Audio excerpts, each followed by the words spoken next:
thing is a handful to drive. I should not be filming and driving at the same time. So I'm gonna stop actually.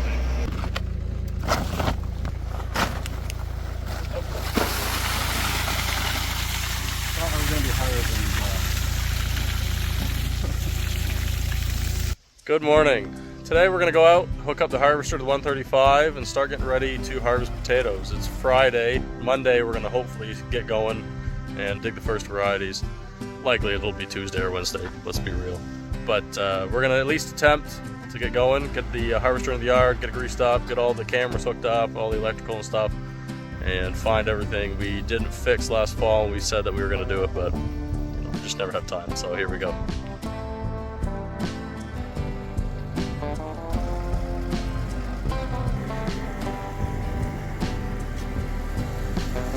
How much do you think that tongue weighs? No idea.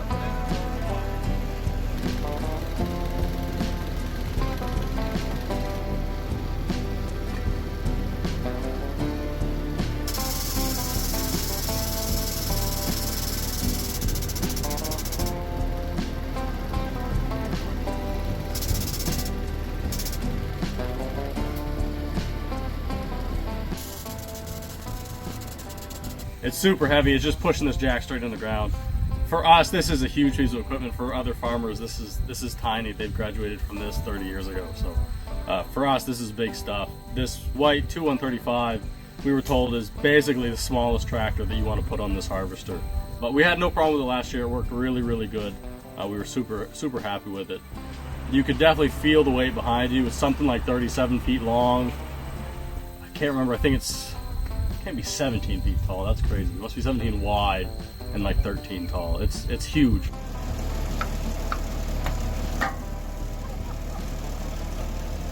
We need more.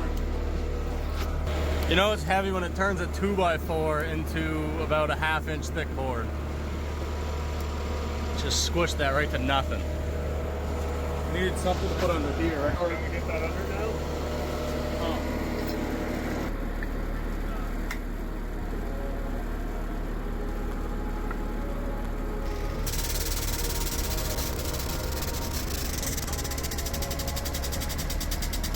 But yeah, so we're gonna get it hooked up here. We got it jacked up, hopefully enough. We'll back the tractor under, hook up the hydraulics, and get this out of here.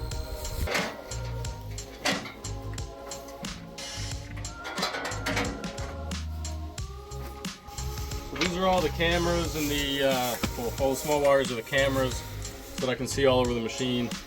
And then this is the electrical hookup to run all the hydraulics on this, or electric over hydraulic, electric controlled. So that gives me all the controls up to my control panel up there.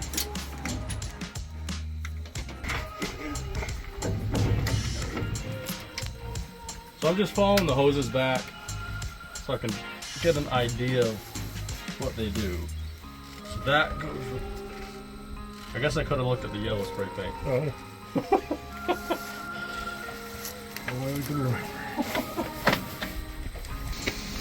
Okay, let's see if this works.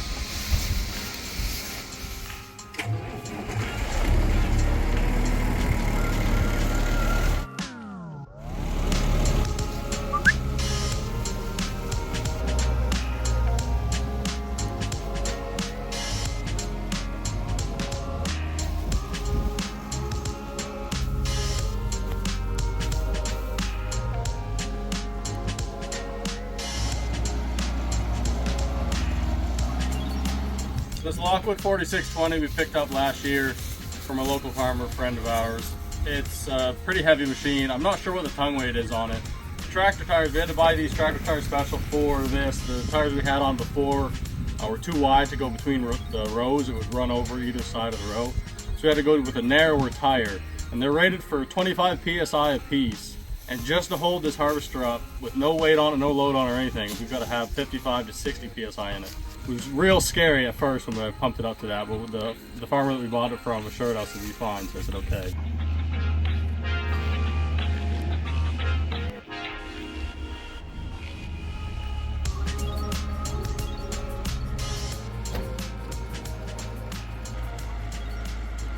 Okay, so we've got the Lockwood into the yard. We're gonna get some grease put to it, get some oil on it, check the clutches, check all the electronics and stuff. We gotta put the cameras back on so I can see where we're going. I can't see anything behind this. I'm just really guessing. I can't even hardly see the sides of it. I can't quite tell how wide the machine is from the front, so it's amazing that I got it in here. I know that's about 8 feet of a gap, but it looked like 1.5 feet. All right, so we're gonna fire this up, check all the auto leveling and the spade, make sure everything's working. We've got a couple cylinders that are seeping a little bit, so I'm hoping and very optimistic that they'll just magically stop leaking and I don't have to fix them. So Justin's gonna hop up, fire up the Cummins that runs most of the hydraulics and the airhead and stuff. I'm gonna fire up the tractor, and we're gonna go through calibrating the auto level for the spade and the whole machine.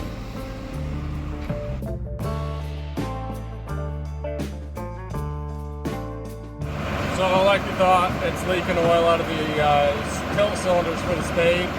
So as you go on side hills, the spade will actually correct itself. It's got a level in it and it'll stay perfect to the ground, so it's digging at the same exact depth side to side, so that you're not digging too deep on the right and not at all on the left, or vice versa. So those leveling cylinders are both leaking in the exact same way, which is really odd to have the same problem on two different things. Not sure why. So we got to pull those apart and fix the leaks before we can harvest.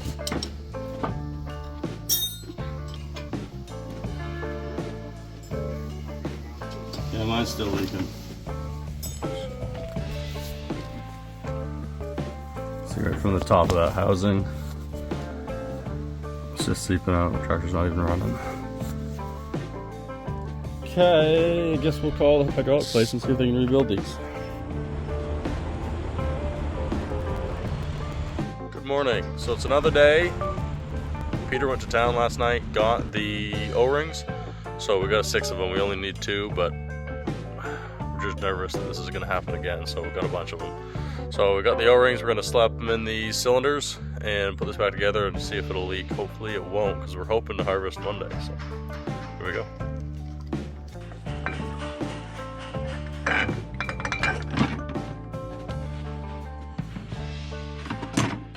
Oil in that.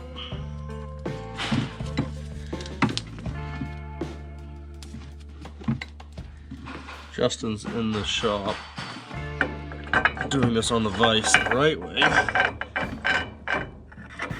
So we're gonna see if that really matters, or if you can just stretch the O-ring like I did.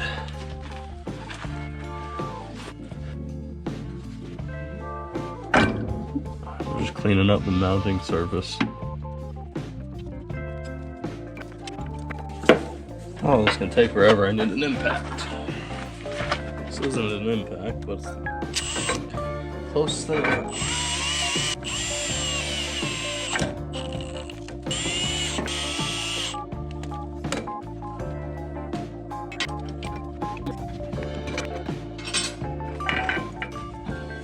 The top of my cylinder must have broken at one point and they welded on a piece of threaded rod, looks like. Or not, well, I guess it's a bolt. But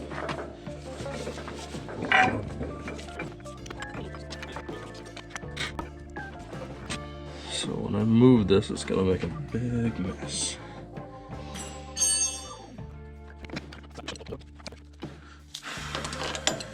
I was taking this apart thinking, hopefully I can put this back together.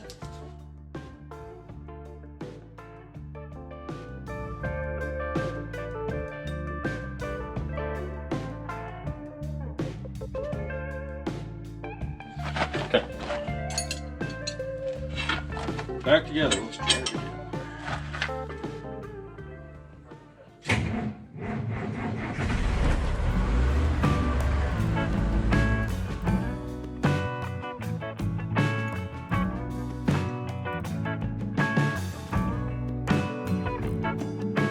Okay, so we got the O-rings back in the cylinders, got the leaks fixed, they're good now. We're gonna fire this up. So next thing, we're gonna get the dirt eliminator out, bring that up into the shop. We gotta do a little bit of modifications to it to work for what we wanna do. We got this out of Canada, got a good deal on it this spring. Oh, it's got a flat tire. Splendid.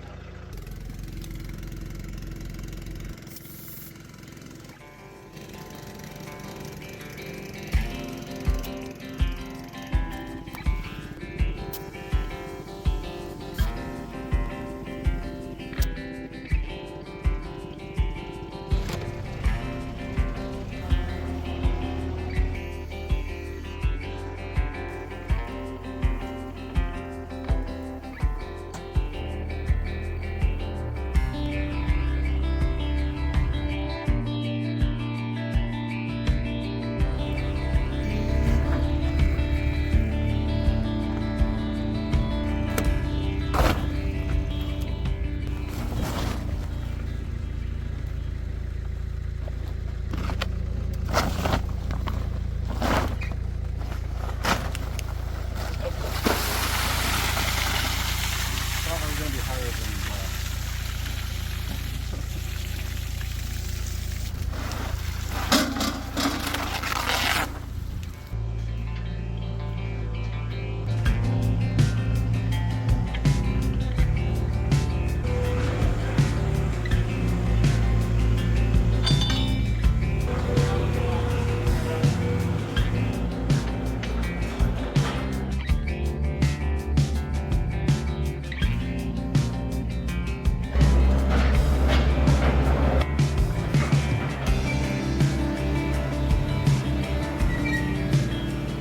I want to take this out and put this right here so that we can essentially have a grading table to grade the potatoes coming off of this dirt eliminator and then into the box. So the whole thing will have to obviously get raised up. That doesn't have any flights on it or anything to carry the potatoes up, so this can't be at much of an angle at all, pretty much flat. Coming up into the box. So the whole machine has to come up a little bit. Get that out here, shove it onto here, build a bracket so that it comes out, dumps into all our boxes, make a bench, something to stand on so we can stand on the side. That's the plan. You smack it with a hammer right there.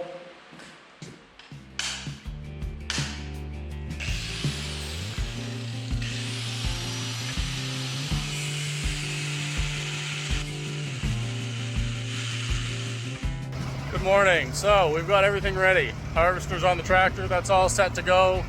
Leaks are fixed, all the wiring's working, cameras are working. We've got the potato truck ready. Justin's got the aggressive tires put on the back. We had some smooth tires on there. We had some trouble last year, so we took those off and we put on a couple of aggressive 1222 and a halves that should be really good in the mud. We're hoping that the single tire will be better in the mud than the duals that just, it seems like they kind of plow the dirt rather than cut through it and dig. Pretty nice and luggy. And then we've got the Cockshot 1850 on the other bulk body. We'll use that to open the field up. The guys, Peter, Justin, and Dad are grabbing their trucks and we're gonna head up and see if we can dig some potatoes.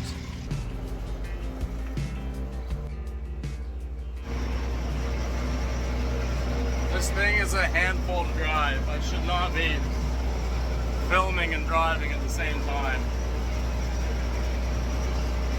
So I'm gonna stop actually. That was a little hairy getting through the driveway. I underestimated that for sure. I'm probably gonna leave this in the field because that is not fun. We'll just leave it right out in the field.